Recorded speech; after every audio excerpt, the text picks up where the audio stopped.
Parfait. Donc, comme on m'a déjà présenté auparavant, Serge Vallée de la ville de Beauceville. Donc, je suis le directeur général. Aujourd'hui, bien, rapidement, durant les 15 minutes, je vais vous parler un peu là, de l'inondation de printemps 2019, vous mettre dans le contexte. On a parlé un peu là, de la rivière tantôt avec mon homologue de Scott. Donc, vous savez un peu là, qu'est-ce qui en découle ici dans la Beauce. On parle un peu des conséquences, les mesures résilientes qui ont été entreprises et je vais aller avec une conclusion. Donc, première des choses, juste rapidement comme ça, j'ai demeuré dans la baie des Chaleurs de 2009 à 2015. Alors, j'ai travaillé 4 ans à Maria, au CRC d'Archangelas comme directeur, puis j'ai été aussi là, presque 2 ans directeur là, de la municipalité de Caplan. Donc, j'ai été en mesure, j'ai été témoin là, des grandes problématiques qu'on vit dans la baie des Chaleurs, là, les grandes marées de décembre 2010, le bâtiment dans lequel j'œuvrais était sur le bord de la 132 à Maria. Donc, j'ai pu voir là, les déferlements des vagues spectaculaires à ce moment-là. J'ai vécu aussi la tempête Arthur. Je pense qu'il y en a certains, ça vous rappelle les souvenirs. Il y en a tombé des arbres à ce moment-là. Puis les inondations dans le secteur de la rivière Cascapédia, là, à New Richmond, là, quand je vous dis pendant les 4 ans que je voyageais de Caplan à Maria, combien de fois j'ai dû faire des détours assez importants quand ça sortait dans ce secteur-là. Je me rappelle encore le magasin Réal Petit-Port débordé pendant plusieurs jours. Donc, c'est ça m'a amené quand même, là, j'ai été quand même ravi de pouvoir participer à cet événement aujourd'hui parce que je connais un peu qu'est-ce qui se passe dans votre secteur et je vais essayer d'en faire un amalgame avec qu'est-ce que je vis actuellement là, dans le secteur où je suis. Juste rapidement, les inondations du printemps 2019. Donc, quelque chose de particulier pour le secteur de Beauceville, comparativement aux municipalités là, en aval. Donc, je parle ici de Saint-Joseph, Maria et Scott, dont on a parlé tantôt. Ici, les inondations, oui, mais un gros problème, c'est les glaces, c'est les débâcles qui est la problématique là. Et Beauceville est situé aussi dans le creux d'une vallée. Donc, c'est pas évident quand c'était le temps de dire qu'est-ce qu'on fait avec la ville. On peut pas la déplacer là, en montant continuellement, donc on n'a pas le choix, il faut la faire face là, à ce qui nous arrivait avec la rivière. Juste rapidement ici, la photo, là, je ne voulais pas vous inonder d'images, là, mais au centre, là, vous avez un pont ici, là, puis au centre ici, là, vous avez une grosse île avec un parc qu'on appelle l'île Ronde. Là. Alors, elle n'est plus là, elle est disparue. Juste pour vous montrer, là, ça monte très haut. Et vous avez tout le centre-ville qui est concentré là, dans le secteur où le débordement se fait là, quand même assez fort.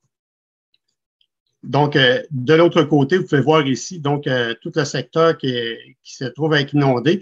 Secteur commercial, on est dans le centre-ville ici, là, alors c'est le secteur commercial qui est fortement touché.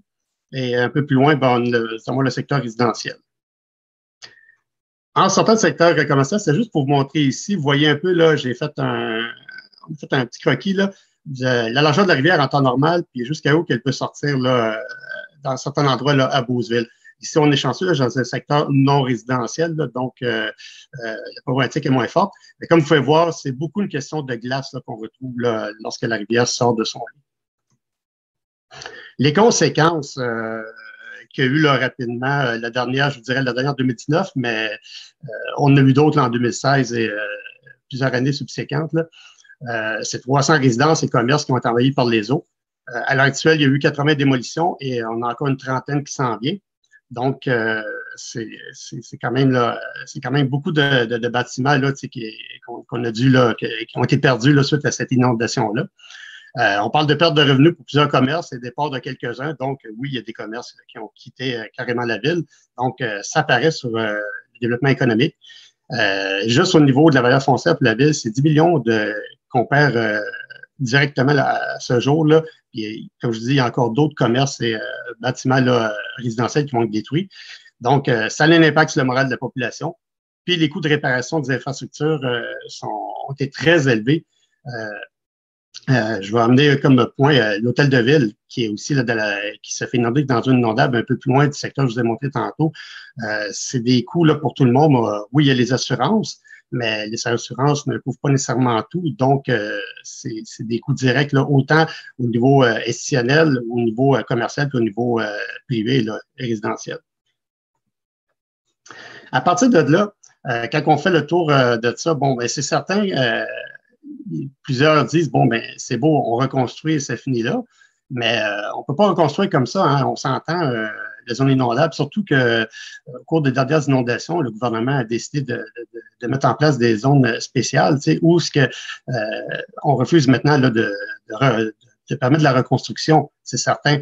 Donc, on perd des terrains, on perd des endroits où auparavant on pouvait avoir là, des infrastructures. Et à partir de là, il faut voir comment on peut s'adapter face à ça.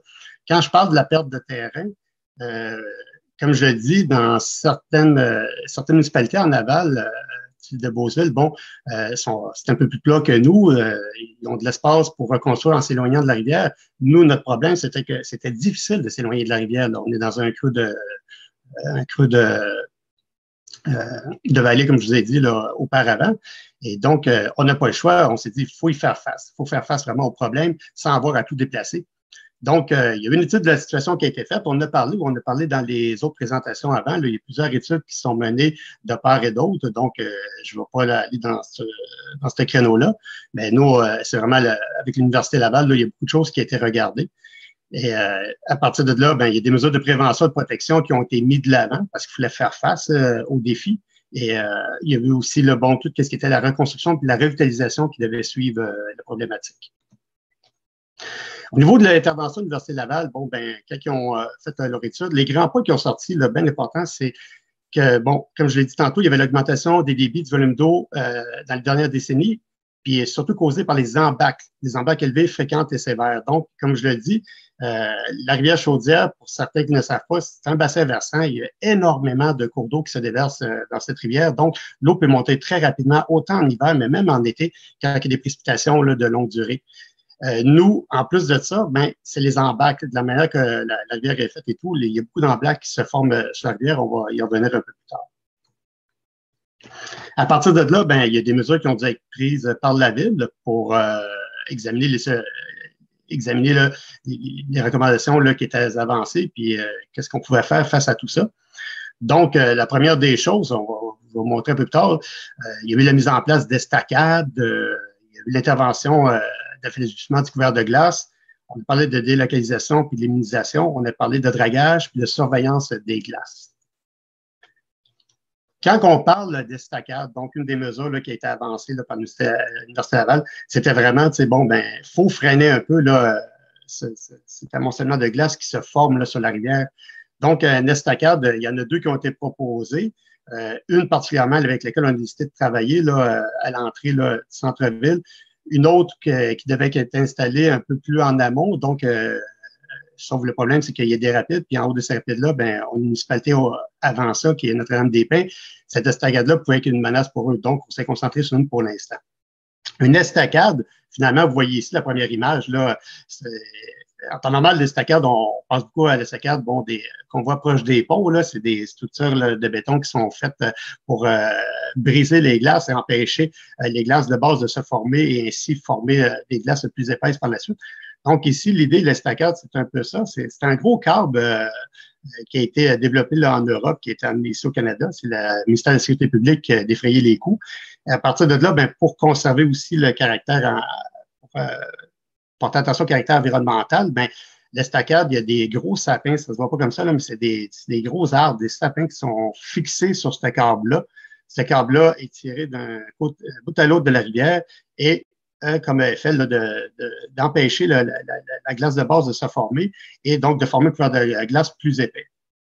À partir de là, on a passé aussi, là, on a amené une deuxième solution là, pour aider là, finalement à minimiser les embâcles.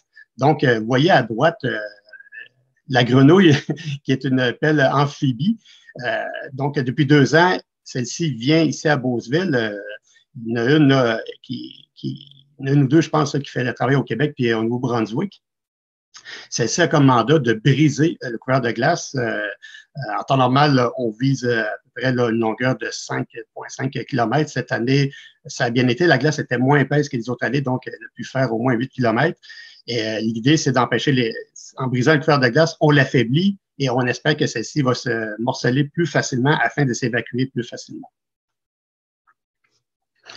Donc, pourquoi qu'on met une attention particulière comme ça sur la glace et pas nécessairement sur le niveau d'eau? Le problème à Beauceville, c'est que quand la rivière sort de son lit, oui, il y a l'eau, mais c'est la glace qui se répand. Vous l'avez vu tantôt dans les plus grosses images. La glace se répand au travers là, des rues dans la municipalité, et cette glace-là vient briser les infrastructures là, directement. Vous allez voir, tantôt, je vais parler d'immunisation, là, mais c'est beau s'immuniser contre l'eau, mais bien, si l'eau ne rentre pas, mais que les glaces viennent frapper sur votre maison ou sur vos installations, ben, on n'est pas mieux parti de face à cela. Donc, ici, ben, c'est sûr, comme solution là, à court terme, encore là, c'était financé par le ministère, c'était mettre qu'est-ce qu'on appelle des jerseys. Bon, ben, c'est des blocs de béton dans des endroits stratégiques où ce que la glace passe plus facilement pour l'empêcher de passer. Donc, depuis 2 ans, ben, on les met en place. On avait déjà mis les autres années auparavant, là, quand on voyait qu'il y avait des risques assez grands, là, une couvert de glace assez épais. Sauf qu'il faut les mettre, les enlever, les mettre, les enlever. Puis, à un moment donné, ben, on s'est dit, à long terme, il faut voir à autre chose. Donc, la petite image à droite, ben, quand on parle de résilience à long terme, ça, c'est un projet actuellement. On est en discussion avec le ministère pour aider à le subventionner. Une bonne partie du centre-ville, sur la droite en bas, vous voyez comme une espèce de muret, un muret de béton avec des petites ouvertures, donc pour la rendre un peu plus agréable et conserver quand même une certaine vue là, à la marche de la rivière. C'est un muret de béton qui, bon, l'eau passe au travers, mais qui empêcherait les glaces de poursuivre leur chemin et aller s'étendre dans le reste, sur le reste des terrains. Là, à partir de l'eau passerait. De toute façon, c'est très dur d'arrêter l'eau de passer. Là. On ne peut pas faire une digue le long d'une rivière, mais on aurait déjà une idée d'arrêter la glace. Donc, et ceci à long terme, tout en conservant un certain caractère là, esthétique là, pour la ville. Des mesures qui ont été prises, c'est sûr qu'il y a plusieurs programmes à lesquels on essaie de faire appel quand on fait face à une inondation suite à celle-ci, là, bon, que ce soit la réparation et aussi la protection là, par la suite. Il y a certains commerces qui ont décidé d'aller de l'avant, qui ont été quand même assez originales. Vous avez ici en haut à gauche, à gauche en haut, le Tim Hortons, bon, qui a été là, passablement touché, là, affecté par l'eau, et les glaces à l'arrière. Donc, vous voyez à droite, celui-ci, qu'est-ce qu'ils ont décidé de faire, le propriétaire, c'est de carrément faire un muret autour. Là, on voit la construction, mais celui-ci est terminé maintenant. Je n'avais pas d'image, là. Ça a été finalisé avec une belle brique rouge. Et où ce que vous voyez comme les fentes et tout, ben, quand l'eau commence à monter, ils viennent mettre des protecteurs là-dedans, puis ça fait carrément, c'est un muret, il fait comme office de barrage là, autour du bâtiment pour le protéger des eaux. Si je descends plus bas, un restaurant mythique de Beauceville, là, le restaurant Normandie, avec le bar L'Entraque, les deux sont ensemble. Vous aviez l'ancienne image à gauche. Bon, ben, celui-ci a été littéralement ravagé là, par l'eau et les glaces. Même que la pression a fait que ces réservoirs de propane à l'extérieur ont carrément explosé, puis l'endroit a été totalement détruit. À droite, ben, qu'est-ce qu'ils ont décidé, les autres, de leur côté, c'est de surélever le bâtiment. Donc, vous voyez la terrasse, tout ça, mais tout est surélevé. Donc, si l'eau arrive, ben, même les glaces, d'une certaine façon, c'est une façon de protéger le bâtiment, le surélevant. Et quand on parle de surélever, qu'est-ce qui arrive, c'est que, oui, l'immunisation, c'est bon, mais hydrofuger, là, un sous-sol, là, une structure de béton, mon homologue de Scott pourrait vous le dire, ils ont vécu ça là, à Sainte-Marie et à Scott. Il y a des bâtiments qui ont été immunisés à l'époque, puis ça ont carrément été soulevés par l'eau de leur socle et se sont retrouvés en tout cas, les bâtiments étaient plus récupérables. Donc, c'est pour ça qu'il a fallu voir beaucoup de nouvelles idées. Protection des murets, les surélevés, c'est quelque chose quand même. Et ici, bon, ben, vous voyez un peu le centre-ville. C'est bon, après l'inondation, les eaux ici avaient commencé là, à se retirer. Mais vous voyez ici, il y a comme la 9e rue qu'on appelle, l'eau se rend facilement jusqu'à là. Donc, sauf qu'ici, tout en hauteur, vous avez c'est surélevé, là, ça monte continuellement. Donc, on ne peut pas reculer les bâtiments aussi facilement qu'on le voudrait. Alors, pour y faire face, ben, présentement, on est en train de faire les travaux, des missions ont commencé. Qu'est-ce que vous avez auparavant? Ben, c'est qu'est-ce que ça va devenir ici aujourd'hui. Donc, vous voyez les burets. Vous avez ici, c'est l'hôtel de ville, le futur hôtel de ville qui va être bientôt là, construit là, avec un aménagement aussi résidentiel. Là. On fait un 2 pour 1, puis des commerces et des organismes qui vont venir se loger là. Vous avez pu voir que, bon, ici, on ne peut plus construire, donc, qu'est-ce qu'on a décidé de faire? C'est un parc avec un bassin qui va servir de bassin de rétention quand les eaux vont inonder. Donc, l'idée, c'est vraiment, on a décidé de refaire un centre-ville qui serait adapté à l'eau. La rivière, on ne la verra plus comme une menace. Mais au contraire, celle-ci va faire partie à part entière de notre façon de vivre, donc on s'adapte à celle-ci. Et les seuls bâtiments qu'on voit ici, c'est les bâtiments qui sont moins touchés, là, qui ont moins de risque d'être touchés par l'eau. Mais tout le centre-ville est en train d'être refait en fonction de pouvoir faire face aux prochaines crues. Et on ne s'en cachera pas, il va y en avoir d'autres, et même plus souvent, à ce qu'on nous a dit, là, selon les études qui sont faites actuellement. Il resterait De 2000. l'autre côté, oui, de l'autre côté de la rivière ici, bien, vous avez tout le secteur ici qui a été inondé.